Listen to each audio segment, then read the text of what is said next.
So thank you. And thank you for all of the work that we've been doing. It is just incredible. And for many folks don't realize, Connecticut is one of the most restrictive voting rights states in the nation.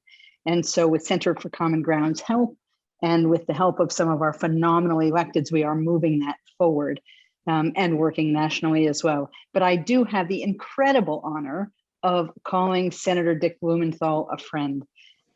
As well as this incredible honor of his representing us in the Congress. He's a champion for voting rights, the John Lewis Voting Rights Advancement Act, freedom to vote, and filibuster reform. I'm not going to take up any more time because I know that my good friend, Senator Blumenthal, will be able to just flesh out all of the important things that you do. So thank you so much for joining us, Dick.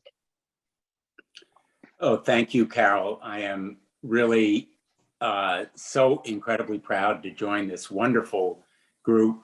The Center for Common Ground really has been at the forefront of this work of protecting democracy at a time when we need champions like yourselves. I want to thank particularly my friend Carol for her help and support over a long time. She has been such a steadfast and stalwart champion of democracy. And, you know, I have been so awed listening to these young people. Democracy centers are really a model for what good citizenship should be in preserving democracy. And we need their energy and inspiration more than ever because our democracy is under attack as never before. And that's why the Freedom of Vote Act and the John Lewis Voter Rights Advancement Act is more important than ever before. You know, just in the first 6 months of this year, there were 400 laws introduced in state legislatures to restrict voting rights aimed at communities of color, principally. Those kinds of restrictions were successfully passed about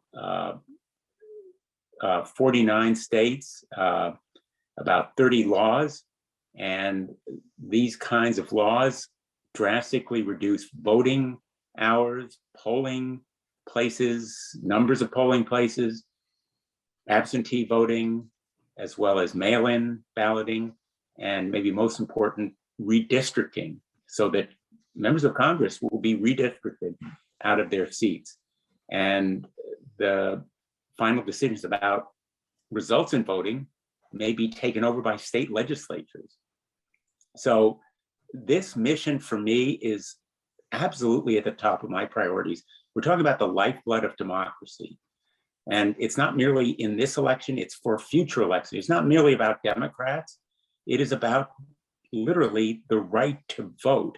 And that's why John Lewis marched across the Edmund Pettus Bridge and was so grievously injured with such courage and strength. He set a role model for all of us and an inspiration. I was so proud to be a friend of John Lewis, and it inspires me every day I walk into the Capitol. Every day I go to work, I think of voting rights. And that's why these democracy centers from the grassroots provide us with this kind of inspiration that is critically important. I hope my colleagues will know. I would love to get some of these young people to talk to my colleagues, to bring them to one of my caucuses. And I'll just end on this note. You know, the major obstacle to establishing these voting rights and the two bills I've mentioned, freedom to vote and the John Lewis Voting Right Advancement Act, are the filibuster. We need to abolish the filibuster. We need to make sure that the promise of democracy is fulfilled and that the majority in Congress, the majority of states and votes in Congress prevails. The minority, principally Republicans, have misused and abused the filibuster. I voted to, I think it was my third vote. At that time, there were only 12 senators, including myself, who voted to abolish the filibuster. But I've watched over the last 10 years as one by one, my colleagues had come around to the point of view that it has been abused and misused, that it is an obstacle to democracy and for voting rights.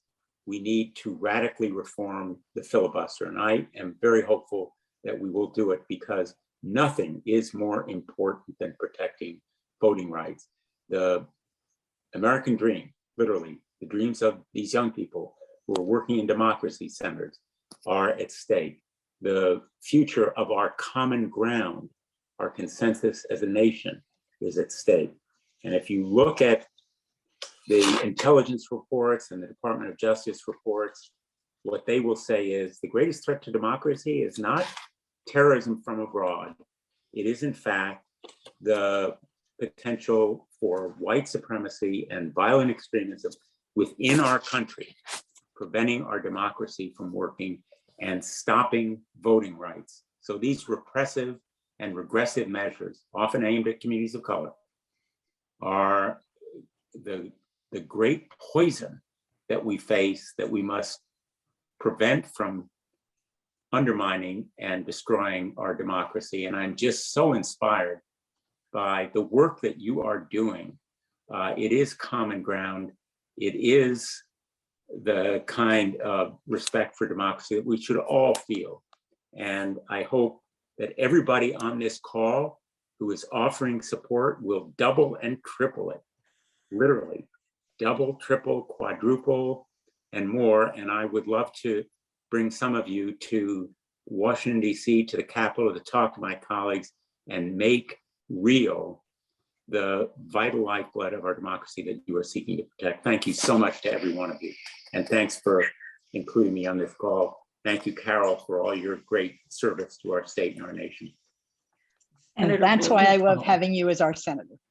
Just saying. And I was going to say thank you so very much. And we can certainly arrange to bring some of our incredible young people to Capitol Hill. That would be great. The Center for Common Ground and the Democracy Centers will give new energy and inspiration that we desperately need in Washington, D.C. Thank you.